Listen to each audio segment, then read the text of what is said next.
We're live. We are live. This is 2 weeks in a row. Mm-hmm. Feels like old times. Yeah, 8 p.m. Showtime, call time. It's the last time someone saw me was this morning in Oregon. Yeah, and that's now crazy. Here we are. Technology is wild. You can be literally states away 1 hour and be different. Well, and it's a weird one because that's an hour and 45-minute flight. I mean, it's not that hard to commute. How do you like the format? This. I like it.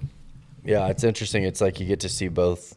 I don't know. Yeah, we were trying to think of what to do because if I'm trying to figure out the live stream and all that, it's like I kind of need the different cameras and so on right in front of me. So instead of needing to, ruin the podcast set basically every week, we could just do it this way. It's working. How's everybody doing there? We're looking for comments here. I've got subtitles on my iPad. Really? Which is fine. I might turn it up just a little bit to turn those off no. Might just be a setting on there. It probably is. So, the DNA of gratitude this morning. Mm-hmm. You guys got to watch that about 4 or 5 times doing the editing. I felt like that the sermon live this morning stayed pretty close to the notes, but for some reason went way longer. Like we were way longer. Really? Live, yeah. I don't know. Maybe just the excitement of seeing faces again. I can do it. Selfishly, like I know everybody's got their opinions about live and digital and all that, but it is nice to sit in a room full of people and see faces and see reactions, and then if you're not careful, you can play off that too. You're like, oh, I gotta actually get through. Yeah. What we're doing. No, I mean I feel like you can get. I almost love to see both. Yeah. First of all, because you miss things the first time, but also it is a different sermon, different stuff. Well, and so like this is the challenge that we've got now, and it's a really good challenge, but I've got more time to invest per sermon. And so as a result, you're fitting like blocks of learning schedules or, experiences or things that you've lived through, things that you've read, things that you've learned. You're trying to fit more information into a block of time. The good part of that is there's not a 5-minute segment of the sermon or of the time that we have that isn't full of, hours. The first time I really thought about this was I was talking to my uncle, and I said, I think I average about 60 to 70 hours of research per sermon now, which means in a 35-minute sermon, you've got so much information you're trying to squeeze in. And the hope is people get good out of it, but the hope is like that it makes sense. It's not just 35 minutes of just point. It would be like reading a list for 35 minutes. It'd be impossible to remember. So, yeah. Bailey says hi. Hello, Bailey. You're Bailey. Mary's Bailey, but we know what it meant. My Bailey. How's everybody out there? Catch me up. I know by the time I ask this, there's like a delay. About a 5 or 6 second delay? I think there's like a 40-second delay. So, it's been a long time since I read the story of the 10 lepers.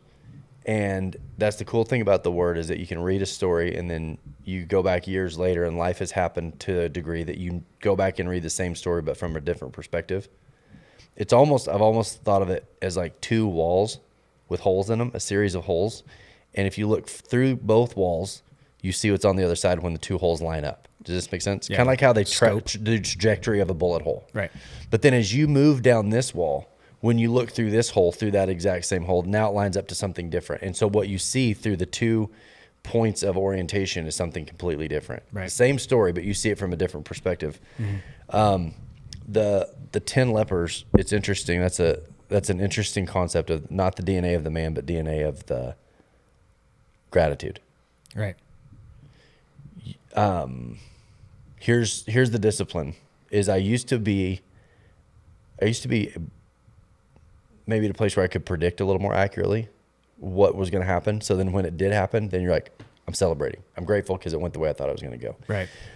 I don't think that that's how God designed people to live every day of their life. I think sometimes you see things coming, but I think so many times people are in a season where they're not exactly sure what God's doing.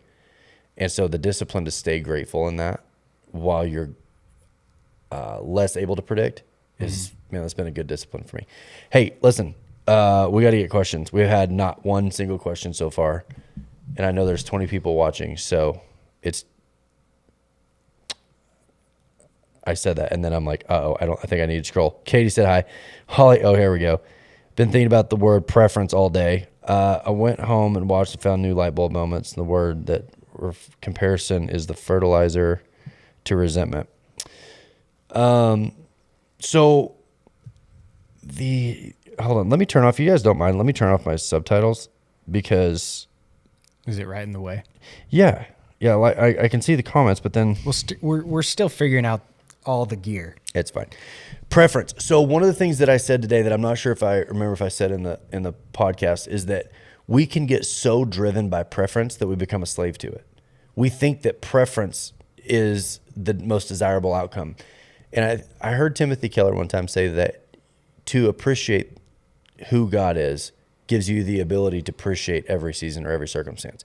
God has said yes to every question you've asked if you could see what he saw. Preference doesn't take that into account. Wade Martin is watching. Wade, it is well past your bedtime. That preference doesn't take into account perspective. It just says, this is what I think I want right now, and then we're driven by it. I think that when you add the religious flavor into that, not only is this what I want, it's probably what God wants too. And there's no gratitude in that. Some of the coolest things in my life came from circumstances that I didn't want or that I would have changed that didn't go the way that I wanted them to go. The DNA of gratitude, generally speaking, this is, so back to what I was saying about this 70 or 80 hours a week or research that I'm able to put into a sermon. If I'm not careful, it could get boring. And so what was cool about today is there's some just real low-hanging fruit that everybody should be able to understand, such as grateful people are better people than ungrateful people. Right. Not person A is better than person B. Person A is better when person A is grateful than when person A is resentful. Right. You are a better version of yourself in gratitude. There are emotional benefits. This is part of the thing that stood out to me. Every part of your life benefits from gratitude. There are emotional benefits, social benefits, personality benefits, career benefits, health benefits. My battery just ran out. Keep going. Keep going. Oh boy. Okay. So it's me and you.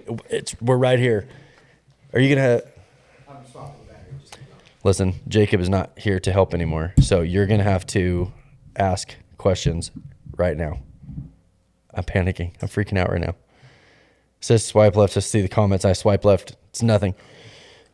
But just how dangerous preference could be, because preference is so easy to justify. I want it because I want it, rather than maybe I should want something different. Imagine as an American, if someone tells us you should want something different, we're like, no, wanting it is how we justify getting it. Wanting it is all we need to justify it. Wesley Wink says, amateur. This would have never happened. And then, I mean, we even have Jet as a backup. I don't know. Yeah, Wesley's good, by the way. Saw Wesley. Yeah. Yeah. What's up, Cooper Zimmerman? My fellow bird. Hey, Cooper. The quail have still not hatched, and it has been 1 week since you told us it would be a couple days. So I'm just hoping they're going to survive. We've got a nest of quail eggs that gets checked daily. Does Jet check them? Jet and Cody Shea, yeah, both of them. But yeah, so anyway, preference, the trap that is preference. So right. You're a better version of yourself. The social benefits are, this is the low-hanging fruit. Like, I can do all the research. I can go as deep as I want to go. But at the end of the day, if you're a grateful person, people will like you more. Everyone should be able to understand that. Right. People will like you more if you are a grateful person. Nobody wants to be around negative, ungrateful people. They talked about romantic benefits, that your romantic relationships are going to be increased and your relationships are going to be better when you're grateful, because people who feel appreciated are much better partners. There are social structure. So many times the reason we fall into isolation is because of a lack of gratitude. Makes us better givers, less materialistic. Longer, more profitable careers. I thought this was an interesting one. Longer, more profitable careers because you're grateful for what you were able to do for work, and you'll stick with something through the difficult seasons. Yeah. A lack of gratitude and a heightened sense of resentment causes you to quit things faster, and a lack of long-term faithfulness is detrimental to your career. That's interesting. Because I think that's both the same thing as relationship or your romantic relationship. Yeah. If you're always thinking instead of how great is this situation I'm in, if you're always thinking, what could I have that's better and better and better, same thing with the job. It ends up you just keep swapping jobs, swapping romantic relationships until you realize, man, if I would have stayed with the first job, I would have been way more profitable. Well, there's no roots to pull from too. I mean, it's like the longer you go with shortened relationships, the less people trust your willingness to stick around. What do you smile Did you at? see the camera just change? Everything's going wrong. I mean, mine has been consistent, unfortunately, for everybody watching. This one down here. Whoa. Yeah, it definitely did change something on the setting of the camera. Cool. Well, that works too. Jets now the podcast. Yeah, I mean, I think when you're known as somebody who's going to be flaky or a leaky vessel, then people avoid you. And I think there are so many unhappy people in the world that can't figure out why they don't have meaningful, long-lasting relationships. And the culprit is the lack of gratitude. They're not grateful for the friendships they have. They always feel like they're not getting enough. They're not, things are unfair. They're not getting what everybody else is getting. And then they look around and go, well, why don't people like me as much? And gratitude is literally the blame. There was a 2-week gratitude intervention, which I think that wording is funny. I think it'd be funny to do a gratitude intervention. Like if you have like your one negative friend. There was well, yeah, this was the study done by Jakowska, Brown, Ronaldson, Steptoe in 2016. But it said a gratitude intervention. But how funny would that be to have like you walk into a room and all your friends are there, and you're like, "What's going on?" Yeah, you're like, I'm not even drinking that You're not much. grateful enough. You're not, I haven't even been drinking. I'm not even doing drugs. They're like, no, sit down. This is a gratitude intervention. You have got every reason in the world to be grateful, and yet you're just a negative, resentful, angry person. I feel like everyone can benefit from a. Dude, everyone needs a gratitude intervention. I'll give you everyone. a gratitude intervention if you give me a gratitude intervention. Well, so I literally, you think about it. Here's why that's difficult: is that the people who are naturally grateful or have chosen gratitude see it. A lot of today was why gratitude, but why are some actionable how-tos of gratitude? Okay, Wesley. It's just coming for our throats today. I told you, watch out for it, man. America as a whole needs that. Yes, Nathan. Actionable how-tos of gratitude. We'll have to get to that. I want to get to that in a minute. That's where this ends, but I do want to get to that before we're done. But yes. Stop skipping ahead, Wesley. Yeah, Wesley. Not all of us can read to the end. America as a whole needs that. Okay, so back to my point. People who are not grateful, you can't tell them why they need to be grateful and have them just instantly hear it. I didn't hear exactly what you said. I thought you heard something, parenting is the greatest source of guilt. Oh, yeah. Yeah, there's nothing quite like the guilt of parenting, because every mistake you feel responsible for. You want to like pave the road for your kids. You want everything to go perfect. And the problem is there's no way to do that. So if you're not careful, there's nothing that has caused guilt in my life quite like parenting. Not that I just walk around in shame, but we need to get Wesley to get a profile picture. I can think of one. Yeah, not that one. I have one of him in a bunny costume. Sure. I'll hack into his We'll send Facebook account and make that. We'll send you some recommendations. Yeah. But if you did an gratitude intervention, here's what I suspect. And this is back to the sermon. I think there's going to be 2 things that people bring up as an excuse for their resentment. And when I say resentment, it's just anger, low level feeling of being a victim, feeling that everybody has it better than you, everybody else has relationships you don't have, and actually being ungrateful causes you to have less of those things anyway. Also, Johns Hopkins, by the way, which was the only one, Brandon Grindel's dad reminded me of this today. Johns Hopkins was the only one that came out and said masks don't work. So I think you can trust the science from Johns Hopkins. Hey. They said that studies have found that forgiveness, which is ultimately the releasing of resentment, the letting go, you cannot forgive without gratitude, period. Because gratitude is what says there's something bigger that I'm going to hold on to than the offense. Said that the act of forgiveness can reap huge rewards of your health, lowering the risk of heart attack, improving cholesterol levels, sleep, and reducing pain, blood pressure, and levels of anxiety, depression, and stress. Here's something that I think would happen. If you were to sit someone down and go, this is a gratitude intervention, they're going to say, well, I'm not happy because this, and this. Yeah, exactly.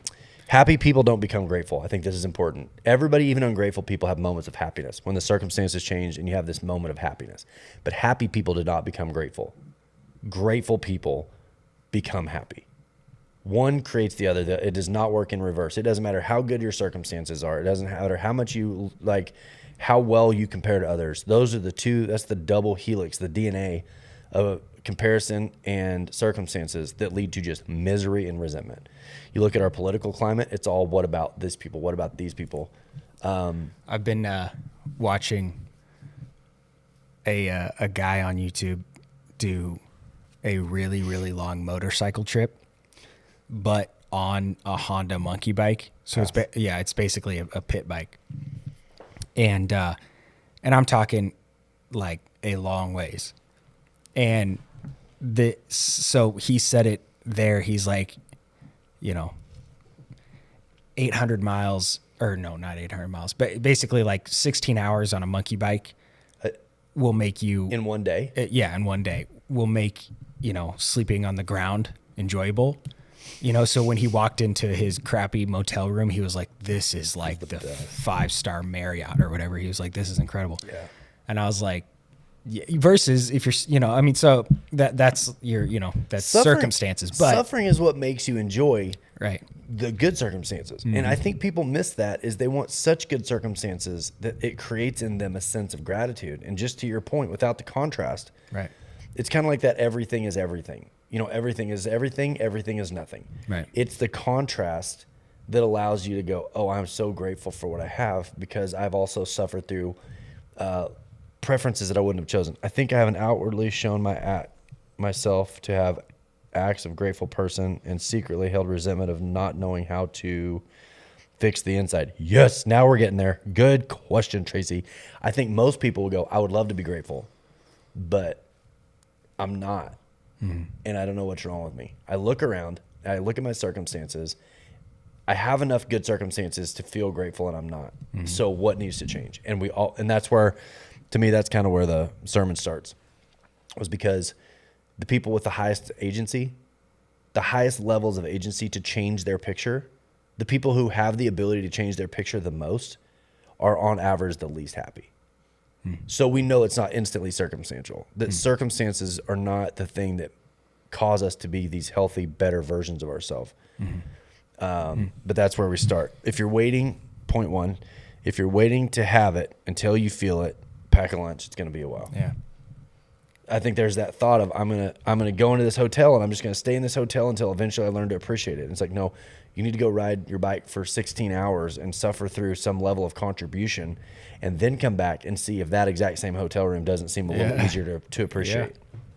I mean, I think I had a buddy who just decided to work out like an actual animal, David Goggins type stuff, Okay. Just wake up and like just work out till you literally can't move anymore. And he did that for a while because he said, I mean, it's a dopamine detox, where you're like, I'm so used to having entertainment right there and food right there and everything right there that I've become accustomed to that. Yeah. Versus looking at all of this and saying like, holy cow. Well, so, nonstop happiness leaves you unappreciative of the feeling of happiness. Yeah. Yeah. Dopamine detox. You need to, well, I don't know, but yeah, exactly what you said. Just go out there and ride a bike for 18 hours and then look at a bed, Look at Wesley's profile picture. That's what he looks like in real life. There he is. I know that guy.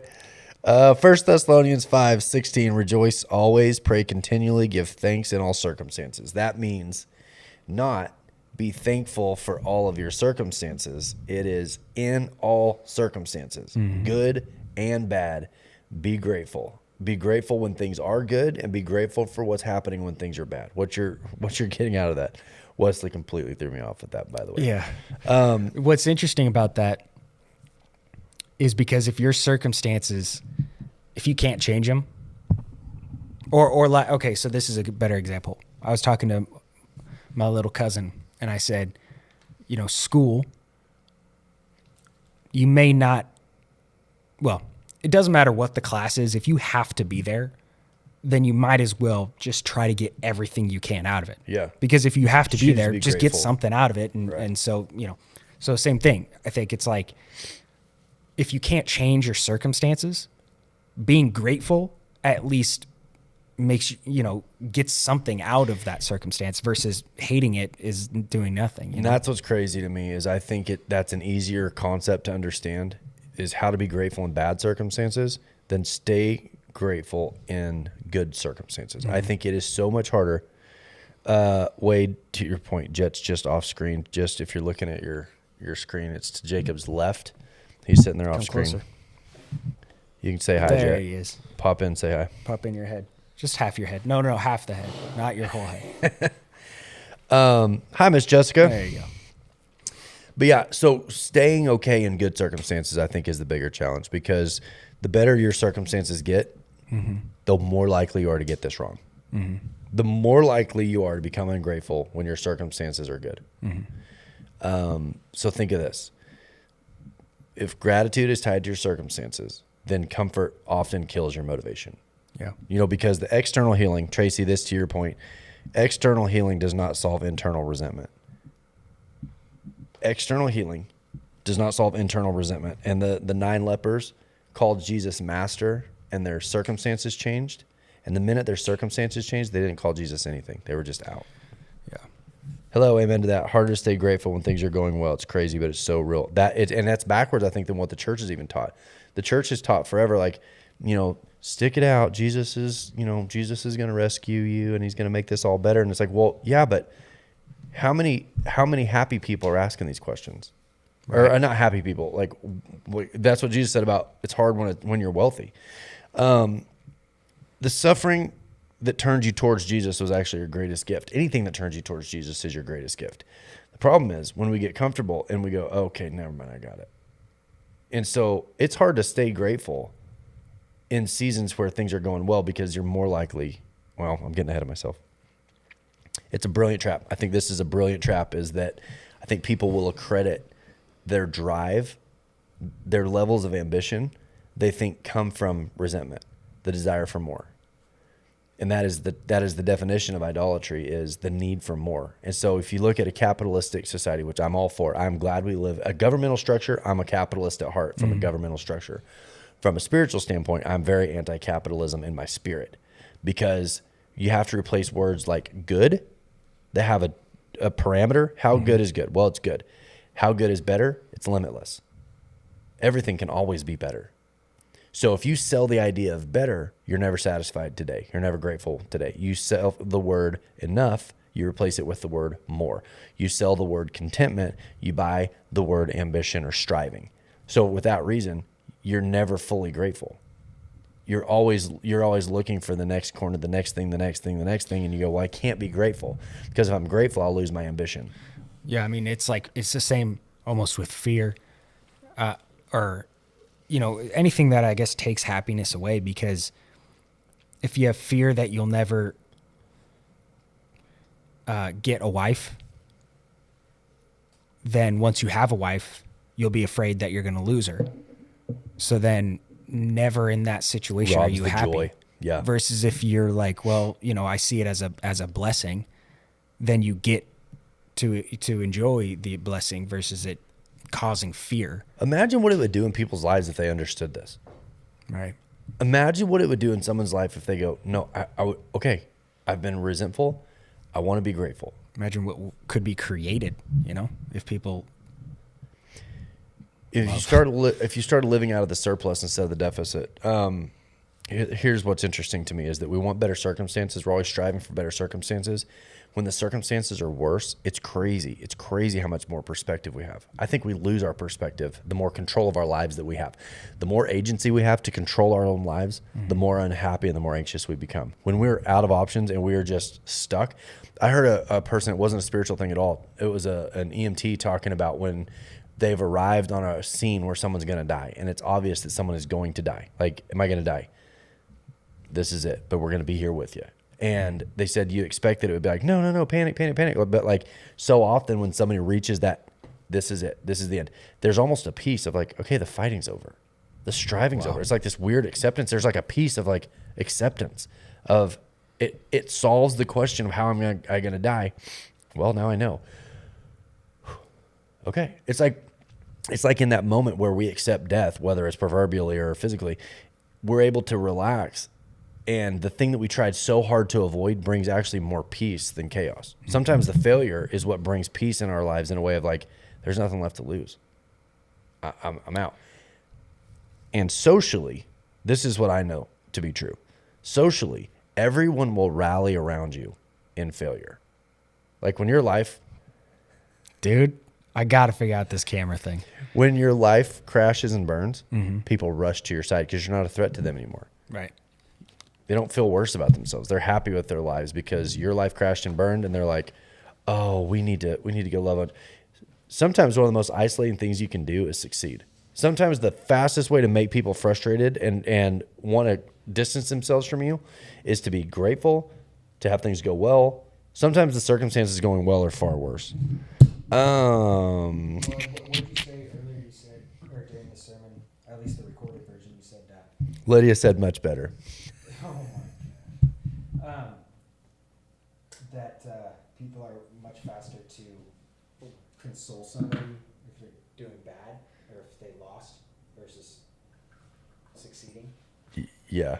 Yeah, when you lose, people are more willing to jump in your corner. Hold on just a sec. Nathan Albertson says, so maybe it's a little off topic, but I think it does tend to having gratitude. My question tonight is about one of the phrases I hear the most, and it's living for God and what that means to you guys. I know different people have different definitions of what that means to them, and it's something I've done some research on, what that exactly means and how people define it. And I find myself still figuring out what that means to me. I used to think it was things like reading my Bible and doing the best to follow the rules and praying every night, but that leaves me thinking there has to be something more than that. Anyways, I was just curious your thoughts when you hear that certain phrase. Living for God, I think, is a tagline that people sort of just reference. It's kind of like when you talk about your library. Mm-hmm. The library is where you hold the books, but each individual book has so much information. And I mean, living for God is kind of like the library. What does that mean? Well, it's a life of experience. It's a life of learned experience. Like what I thought it meant to, read my Bible and follow the rules. I thought that was really, really vital. Right. And what I'm finding out is those things kind of fall into place the more I get to know the love of Jesus. I cannot imagine a life where I walk away from God anymore. When I thought he was just rules, I couldn't have imagined a life where I was able to cling forever. So living for God used to be I cling, and now living for God is I'm getting to know him in a way that allows a relationship. We talked about it. I'm sorry that I'm enjoying this. I'm sorry that I enjoy what is happening right now. There's a documentary I just watched on the plane this weekend. It's called My Octopus Teacher, and it talks about this guy and his desire to get to know nature. He was following a tracker in Africa, and he wanted to get in nature. He wanted to be inside nature like the trackers. They saw things he couldn't see. They smelled things he couldn't smell. They knew instinctively things that he didn't know. And he goes, I was holding the camera fully aware of the fact that I was on the outside. And so he is, I'm not trusting that you're going to stay there. But he talked about this season where he was burnt out and he just wanted to heal. He didn't think he could make movies anymore, and he just wanted to go heal. And there's this one little part of the ocean he just wanted to explore. Hi, Miss Morgan. And he follows this octopus, and all of a sudden it becomes like this obsession to get to know this octopus and win the octopus over, in a sense. And like I'm sitting on an airplane, so what are you going to do? It's start crying. Yeah, that's what you do. No, I don't want any water. Thank you. But he doesn't speak the language, but he's engaging. And like we know as people, we're aware of the whole planet, the whole world, land and travel. And he'd been to Africa, and he has this vast understanding of the world in a way that this octopus, we've seen that. Yes, Jacob and I talked about it actually. But when you watch him and this desire to engage relationally with something that is so different, that is so below in intelligence, it was such a picture of what it means to live for God for me. Nathan, back to your point, is that God understands things in ways that we couldn't begin to imagine. And yet he's got this desire, this intimate, personal desire for relationship, and how badly we mess that up. It's almost like there's this desire to draw us out of the aquarium and turn us loose in the ocean. And those are things that, how do you even conceptualize that? Living for God to me looks more like a key to every single door, where what it used to look like was a lock on every single door. Yeah. So here's back to sermon stuff real quick. Who told us that we were allowed to expect good circumstances anyway? You want to talk about throwing cold water on an American? Tell them, like, you were never promised good circumstances. And they're like, what? I thought that's in the Constitution. Wait a minute. Yeah, hey, life, liberty, the pursuit of happiness, but you're not guaranteed good circumstances. Mm-hmm. And what makes us more deserving than people in third world countries that are not living in good circumstances? Why do we think we're owed good circumstances in the first place? When you ask that, it's like, I don't know. I guess I just assumed. I was owed good circumstances. And I think our nationality plays into it. Yeah. We've been told that we're God's favorite country since we were born. This country is built on Christian values, and I love where we get to live. I feel so blessed by it. I do not want to then parlay that into entitlement. Right. And that's what you see when it says that Jesus asked, "We're not all 10 cleansed? Where are the other 9?" Verse 18, has no one returned to give praise to God except the foreigner? He's saying the one person who didn't feel entitled to it, the Samaritan who would have felt like an outsider that was healed, suddenly comes back with gratitude because he didn't feel owed. He didn't feel like that what he had, he deserved. If you start with the assumption that you're entitled to some good circumstance, right, then when it happens, you're like, about time. Yeah. Instant unhappiness. How many times you hear people's, it's a key, not a lock? How many times do you see something like people go well and you're like anticipating they're going to be happy and you're like, hey, this is good, right? And they're like, about time. And you're like, yeah, you just ruined the joy for me too. You need an intervention. Need a gratitude intervention. Mm-hmm. I almost wonder if the foreigner didn't have an advantage. That's the first one. Second one is comparison. Mm-hmm. And this is probably more prevalent. Comparison is the thief of gratitude and the fertilizer to resentment. C.S. Lewis said this, and the more I think about it, the more true it gets. It's one of those things that just keeps coming unlocked in my mind, is that pride, first of all, he says pride is the most anti-God state of being. Pride says, I'm God. God says he's God. And that we struggle against that simple fact.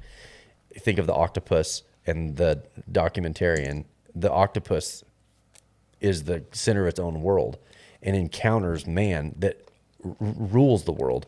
Right. It would be the same way as when God engages with us and we think that, well, what we think is, and that pride, the nature of pride is not to have something, but to have more of it than the next guy. And you go, that seems so simplistic. Surely I'm not that way. Mm-hmm. Surely I'm not like that. Right. I don't think I take joy out of having more than everyone. And it would be so easy to dismiss that that's not us. People go, also C.S. Lewis in Mere Christianity says that the enemy sends failure out into the world in pairs because he depends on you hating one so badly that you'll overcorrect into the other. So when you see somebody who wants to have more than someone else, like more money, more wealth, more influence, we sit back and we go, ew, that's not what you're supposed to want. I'm not like him. I want more We're humility. On the other ditch yelling across the road. Literally, I don't want more money. I want more humility. Mm-hmm. And it's like, oh, we want the same thing. It's just what the thing that we want. And we want more of it than the next guy. People who want to dominate and rule. And we think that there's no limit to that. I think everyone say, well, there's a limit. Well, I don't have to have everything. I just want a little bit more. But if you really were to inspect that, people in comparison will never be happy until they are God. That's it. Until you look at God himself and go, until I have what you want. Until the final comparison would be God. And that's what you saw Lucifer. Mm-hmm. So comparison, at its root, comparison is saying, I won't be happy until I conquer God. But I'll start by conquering you. Mm-hmm. There's nothing but resentment in that. There's nothing but resentment in a statement of, I won't be happy until. Mm-hmm. I won't be grateful until. The minute you say, I can't feel gratitude until, done. You're not on the road to gratitude. What about this one? More morality. Why is he getting that? Mm-hmm. I'm the one that's over here being good. Mm-hmm. I'm the one doing everything right. Meaning I am even more moral than that guy, even though that puts me in pride. I'm more moral than that guy. I'm entitled to more. Mm-hmm. What's wrong? Why don't I deserve it? I work hard. I do all the rules. I'm a good guy. And there we go, down towards needing a gratitude intervention. Well, it's the same thing. Well, not that, I mean, but it can go back to, like the schoolroom, if you don't like it, well, you still have to be there anyway, so you might as well get something. Yeah. It's like you could probably learn something from that guy. I'm thinking about video. I mean, that's kind of the thing is you make a cool video and then you post it so other people can see it. Yeah. So I see stuff all the time that I'm like, man, that is cool. And it used to, probably still does a little bit, or a lot, I don't know. But you instantly start comparing. And then I'm like, man, my stuff is crap.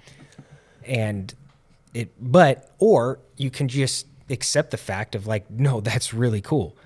And then analyze it and learn something from it. Because if you just, instantly compare and hate it and turn it off or whatever, or start hating on it, you're not getting anything from that.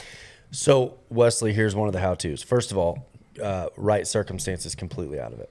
How to become grateful regardless of circumstance. Second of all, I think there's real benefit to comparison. There can be real benefit to comparison that goes, you did what? No kidding. Okay, right. I got to try that. Mm-hmm. Like, I think comparison has a real positive function as long as pride is not a part of it. Mm. Because pride is what says, I deserve it more than you deserve it. Or I don't deserve it as much as you deserve it. Mm. But either way, it's a focus on self. See, circumstances is a focus on self. Comparison is a focus on self. There's no way to be fully grateful and fully focused on yourself. Wesley, with the Jordan picture, that guy is sneaky funny. To take my picture and put it in his profile picture that's sneaky funny. Oh yeah. Are we? Focus on self, Wesley. If you're listening, that's the first how-to is a lack of focus on self. If you're not focused on yourself, then you can love something and be drawn into it. Even watching someone do something better than you, like, draws you to do more of it and do better. Comparison is the thief of joy versus comparison is the thief of gratitude.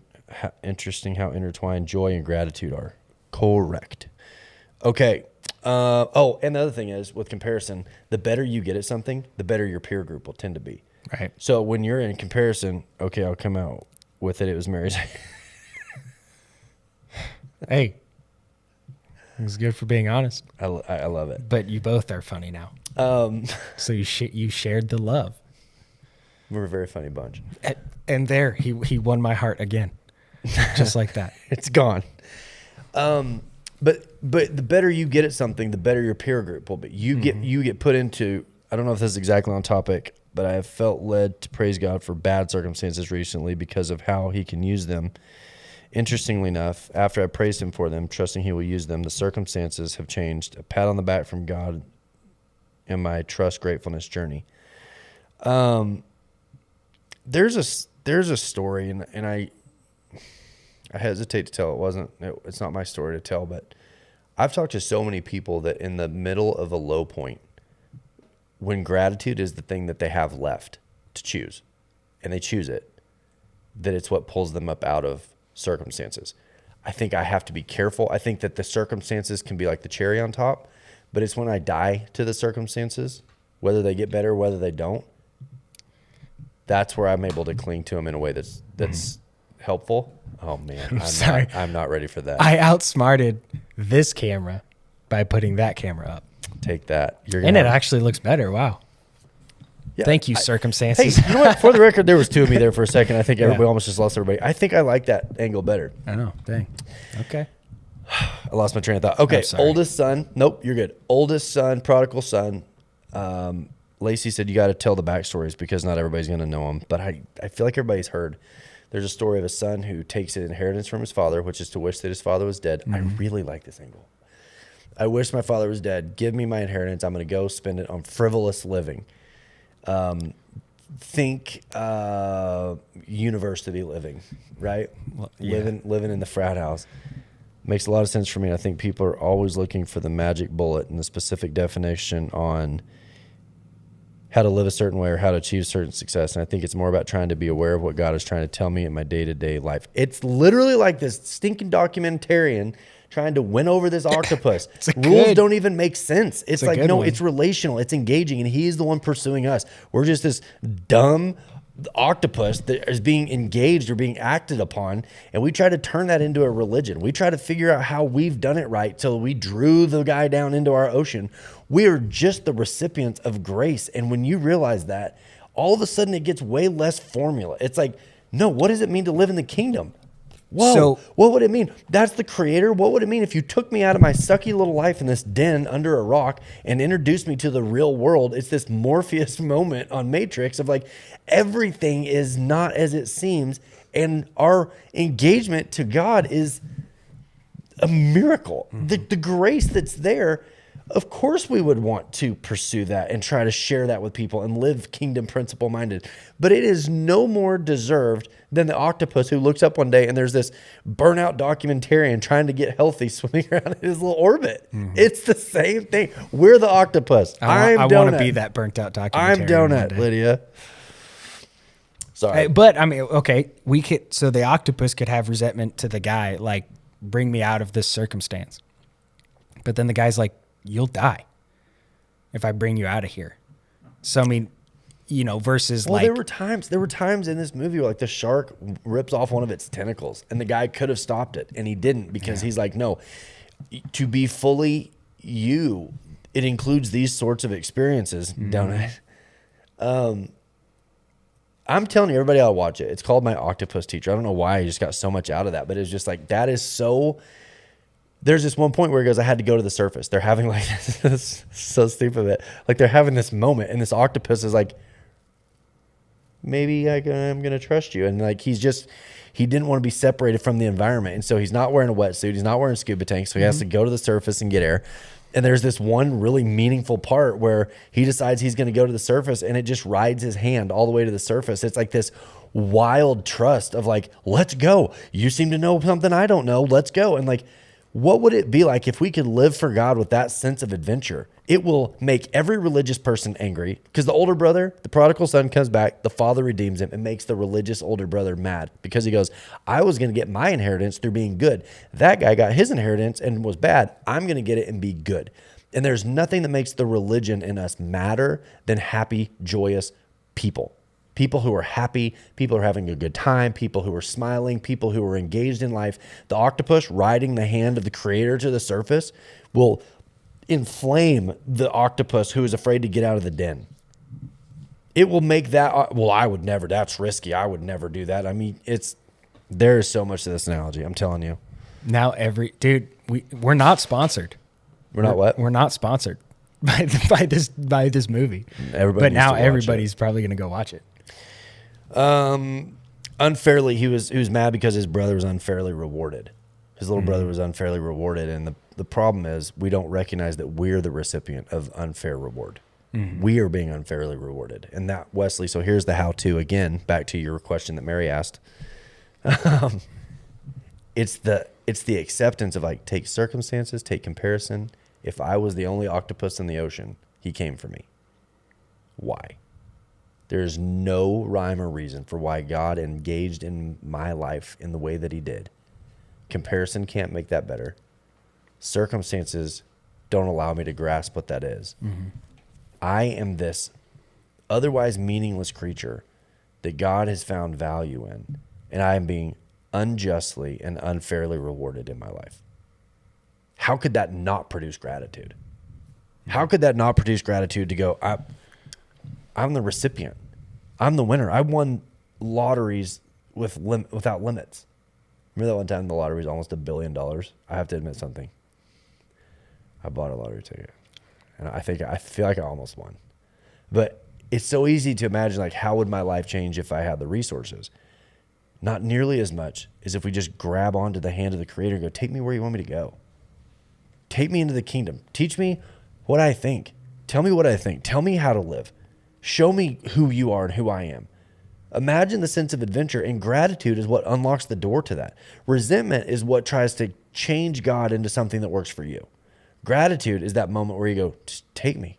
Where are we going? Oh, it's scary. Here I go. You know that octopus have 2,000 suckers on their little tentacles, and they're all independent of each other. Yeah. And you just hold on with them.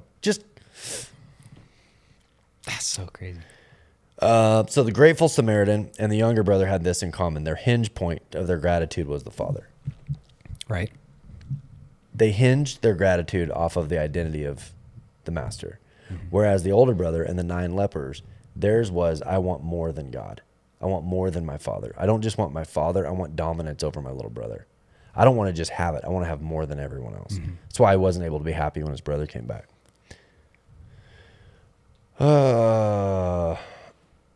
That's the scale. That's the DNA of gratitude, is where we hinge it. Just like if we had our little rock, our little space, and we were happy and we're just trying to dominate our little world, whether it's our little church, our little job, our little marriage, and we just want to dominate it and give it everything that we want, versus saying like, oh no, I want to be a part of something much bigger. I want to be a part of something much grander. I want to be participant in the world, and I want to be useful in that. Right. Just finding, I mean, Steve said it. You find your purpose in serving others, where it's like just being grateful. I don't know. And just like you said, is kind of breaking down and saying, I'm grateful for what I have. So helping others, and then it's like, then you find yourself in that. Don't you think that there was a large fraction of people who listened to Steve say, you find your purpose in life by helping others, that went, I'd kind of like better than that. Yeah. I think there are people that really struggle with understanding the value of being a contributor versus a consumer. Like, oh, you're supposed to be a giver, not a taker. And they're like, yeah, right. Sure. Mm-hmm. But they haven't experienced what it means to live life with a full tank. Yeah. Because what gratitude is ultimately is living from the surplus. I am already so far ahead of what I've earned. Everything can be taken from me and I'm still further ahead. My circumstances could be gone. I'm still further ahead. And I think that's the trick. I think there are people that couldn't imagine what it means to live life with a full tank. Yeah, and to Lydia's point, it says that part where the octopus was being attacked and he was contemplating if he should step in or let nature take its course, because he felt, and I mean, dude, I'm telling you, it's a God movie. It just is. I mean, think about that. But think about if it wasn't, I mean, that guy probably loved that octopus, think about that for your dog. If something was attacking the dog. Yeah. And you're like, or your kid. I mean, that's what. Bro, this is what's crazy. He goes, I wanted to engage. It's these pajama sharks. And they're ripping a tentacle off of this octopus that he spent almost a year getting to know. Yeah. And he could have enacted it. But the problem was, if he would have gotten involved, so it takes the tentacle, and over the course of the next several months, it grows back. That octopus gets to experience an element of life that it probably didn't even know existed. Because, bigger picture, by letting this happen, you're going to learn the depths of who you really are and what you're capable of. I mean, I hate to just keep driving an analogy, movie, man. but I might go back and watch the that. willingness to step back and like let that octopus fully experience life without intervention. The octopus could have gone, if you really loved me, you would have, because remember, we want to be God. That's what comparison is. My circumstances could be that, but they're this, and that makes you bad. Versus what is going on. And it was kind of cool, because in the middle of that, he goes, I watched it start to heal, and this little baby tentacle start to grow back, and he goes, it gave me hope that my life would come back together, that I'm not going to stay burned out forever, that I'm going to be able to regenerate life. And like, for me, coming through this season that I'm in, coming out of a season of burnout and trying to figure out like, what is my level of contribution going to be? That was a cool moment. Can you guys hear that train in the background that just started coming? We're gonna give us like a train emoji if you can hear the train. It's not that far away from here. I don't know if they can. I'm trying to be real quiet so you can hear it. Yeah, we just stopped talking. Okay, well, I think we pretty much covered the Mary Says Yes. Cool. Environment. Yeah. And I mean, you got to put in your questions quick, because I think we're done. This is winding down. So, now everybody wants to chat. There's the train. The train's what got everybody to emerge out of their Jordan, cave. You got to start talking about trains, man. I like it. I feel like we covered pretty much the sermon topic. That's kind of the idea. Thank you, gentlemen. Fantastic work. There he is, back with his I learned profile picture. camera stuff today. All right. So I got something out of this. Hey, you guys, what about a camera emoji? If you guys like this angle, it's definitely more artistic. He kind of looks like a model sitting over there. It's kind of like just far enough back you can see the whole profile. Got some depth of field here with the GoPro and the different things. I could do a whole I thought thing. Jacob was playing backdrop music. Play us out, Jacob. When you hear the train coming, we're heading out. Yep. Cool. Guys, it's good. Next Sunday night, right back here again. It's Mother's Day. You think anybody will jump on next? Ooh, we should probably try to. We're gonna do it. We're doing it, but we'll just get our mother's stuff. We'll do it. Jump on. Grab your mom. Jump on. She'll enjoy it. Thanks, guys. These are my favorite. Hey, I like them too, and we owe it to everybody to stick with it enough to kind of start rebuilding it. It seems like the more people that are willing to jump on these, write your questions down, and man, it carries the conversation. So cool.